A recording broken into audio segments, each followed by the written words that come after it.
Hi guys, Luke from MYPOS Connect here. We're going to go over the stock transfers function in the MYPOS Connect portal. Once you've logged into the portal, navigate to the left-hand side and go to Inventory Management, and then click there. A few different options. Go down to Stock Transfers.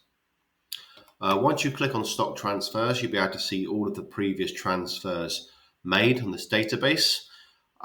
This is just a demo system, so there's only one in there. If there's a lot, you can search for a particular transfer with a keyword search here. For the stock transfers, to add a new one, click on Add New. These can be used to transfer stock from store to store, and a store can be a warehouse or a distribution center. So firstly, you choose the stock that you want to transfer the stock out of, and then you choose a store where the stock's going to be going to. Then you need to add the products. It can be one product, it can be multiple products. I'm just going to use one product for this demo purpose. So add products to transfer.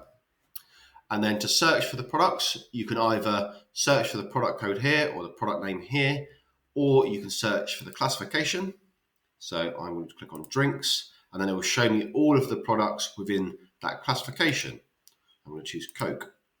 Then we add the quantity. I'm going to say 6 and then save.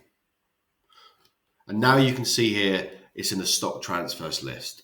And now the stock in the store will be updated in the system. Thank you.